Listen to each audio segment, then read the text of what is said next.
Welcome back student. आज आपका फिर से हार्दिक स्वागत है आपके अपने YouTube चैनल गोले सर।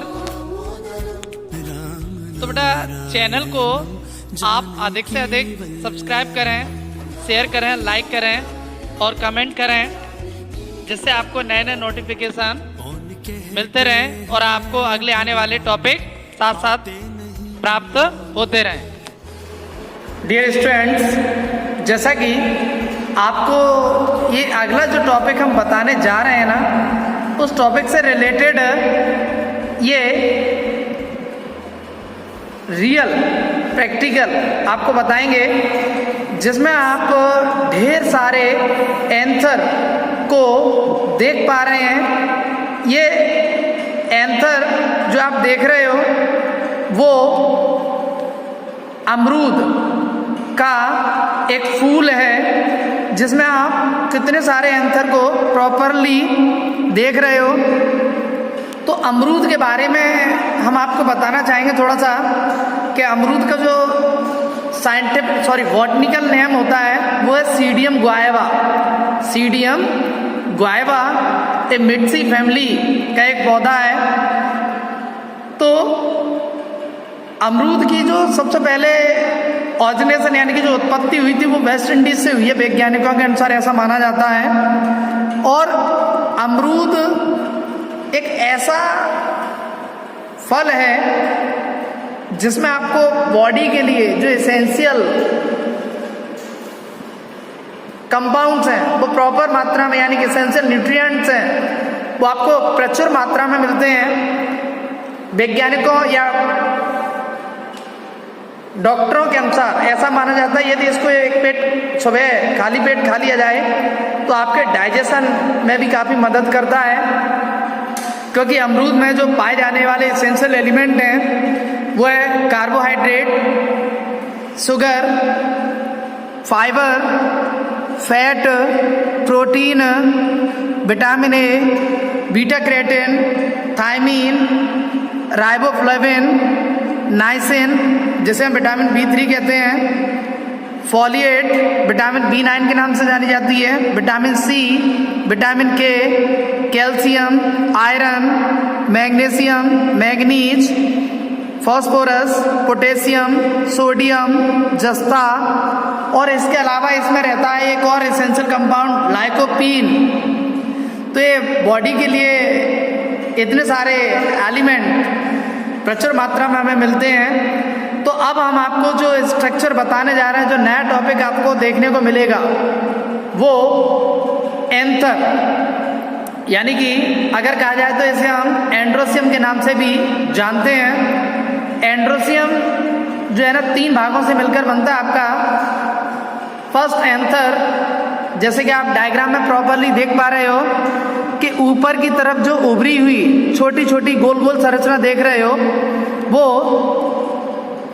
जो है आपकी एंथर है। और एक धागे जैसी जो संरचना आपको देखने को मिल रही है, यानी प्रत्येक एंथर में एक थिन फिलामेंट टाइप स्ट्रक्चर देखने को मिल रही है, जिसे हम फिलामेंट कहते हैं। और ये नीचे की तरफ जहाँ जुड़ा हुआ है उसे कनेक्टिव के नाम से जानते हैं। तो इतने सारे एंथर जो है इस फ्लावर में हमें दिखाई दे रहे हैं। तो इससे पहले आपने एक वीडियो देखा जिसमें आगे की ओर आप एक रियल फ्लावर में एंथर यानी कि एंड्रोसियम की स्ट्रक्चर को देख पा रहे थे। तो जैसा कि आप आज एक टॉपिक को पढ़ेंगे, तो topic is structure of male gametophyte या एंथर। तो मेल गैमेटोफाइट या एंथर, इसका मतलब होता है कि फ्लावर का वह पार्ट जो मेल पोर्शन यानी कि मेल रिप्रोडक्टिव ऑर्गन होता है, जिसे हम MRO कहते हैं। इसका दूसरा नाम है स्ट्रक्चर ऑफ मेल गैमेटोफाइट या मेल गैमेटोफाइट के नाम से जाना जाता है। आपको फ्लावर की स्ट्रक्चर में पहले भी बताया जा चुका है। सो pollen grains are the male reproductive structure of male gametophyte which is developed from diploid mother cells by meiosis division in pollen tube of anther. They are known as microspores. Male gametophyte या स्टेमन या androecium, अर्थात pollen grains जिस संरचना के अंदर पाए जाते हैं उसे हम नर जननांग कहते हैं। इसके जो दूसरे नाम हैं जैसे कि मेल गैमेटोफाइट या स्टेमन या एंड्रोसियम या माइक्रोस्पोर के नाम से भी इसको जाना जाता है। तो पॉलन ग्रेन्स, जैसे कि आपने फ्लावर की स्ट्रक्चर को पढ़ा था तो उसमें भी बताया था कि फ्लावर का एंड्रोसियम पार्ट 3 भागों से मिलकर के बना होता है, एंथर, फिलामेंट और कनेक्टिव।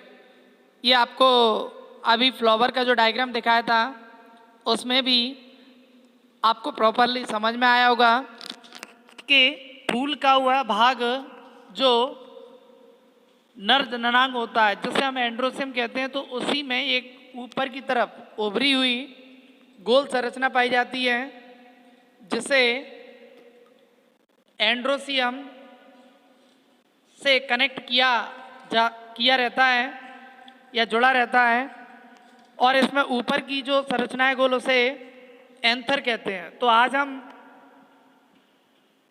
मेल गैमेटोफाइट या एंथर की स्ट्रक्चर के बारे में पढ़ेंगे। So structure of male gametophyte, यह एक इसका नर जननांग भाग होता है जिसे एंड्रोसियम के नाम से जानते हैं। So it consist of 3 parts.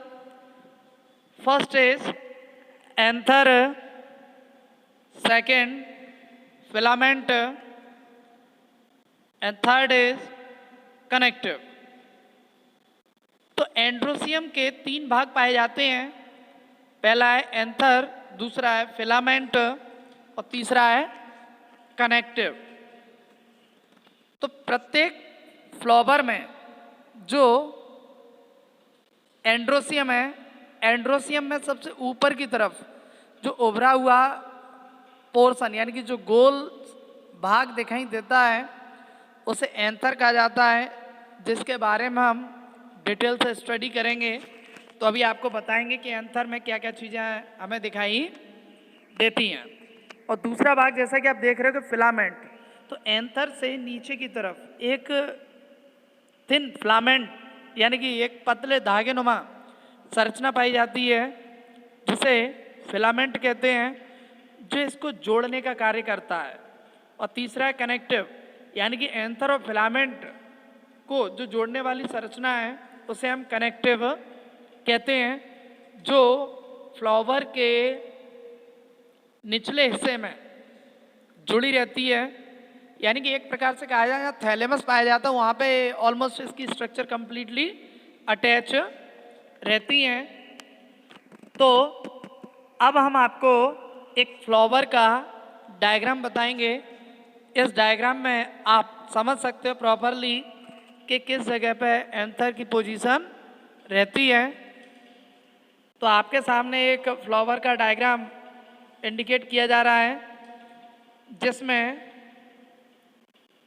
सबसे नीचे का भाग पेडिसल, उसके बाद सेपल जिसे हम कैलिक्स भी कहते हैं, उसके बाद है पेटल जिसे कोरोला कहा जा रहा है, फिर इसका एक भाग एंड्रोसियम कहलाता है। एंड्रोसियम जो है ना, हम इसे स्टेमन के नाम से भी जानते हैं।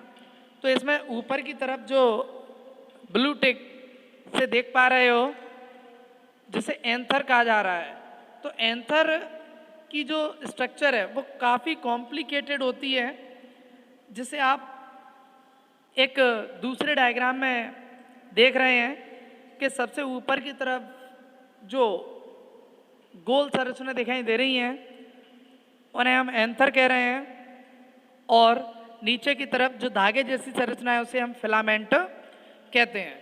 अब एंथर के अंदर क्या क्या चीज़ें रहती हैं, तो एंथर के अंदर हम देख पाएंगे कि छोटे छोटे ग्रैन्यूल्स पाए जाते हैं जिन्हें हम पॉलन ग्रेन्स कहते हैं।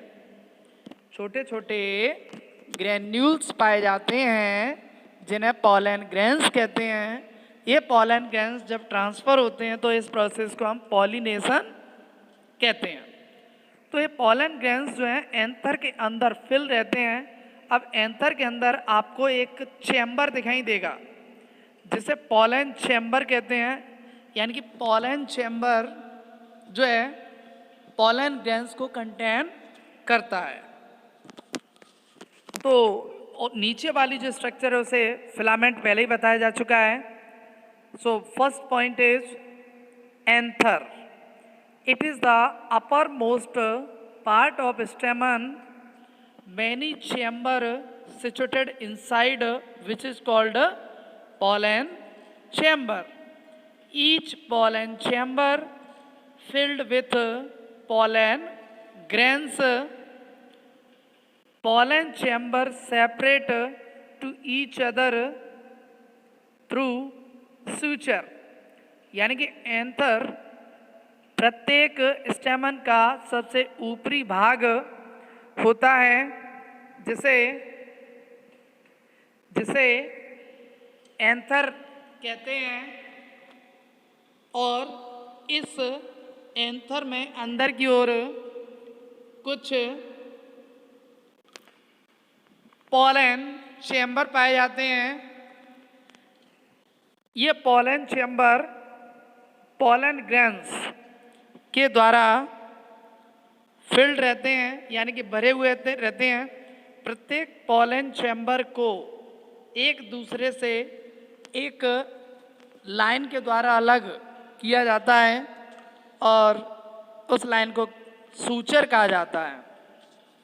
यानी कि ये एंथर की कंप्लीट स्ट्रक्चर अभी आपने देखी तो उसमें एक लाइन दिखाई दी थी, उस लाइन को जो है सूचर कहते हैं।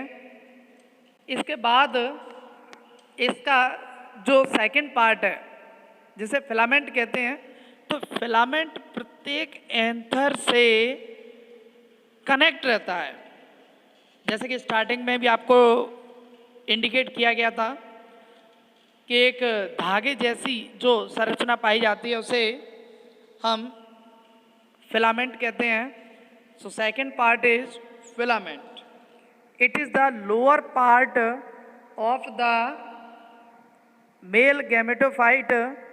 It is attached with thalamus. It is thread-like structure. And third part is connective. This is the junction of thalamus, filament. It is attached to each other. यानी कि फिलामेंट जो है ना, आपको पहले ही बताया जा चुका है कि मेल गैमेटोफाइट का लोअर पोर्शन फिलामेंट कहलाता है, जो थैलेमस से जुड़ा रहता है और यह एक धागे जैसी संरचना होती है। तीसरा पॉइंट है कनेक्टिव, यानी कि प्रत्येक एंड्रोसियम का वह भाग जो एंथर और फिलामेंट को थैलेमस से जोड़ता है वह भाग कनेक्टिव कहलाता है।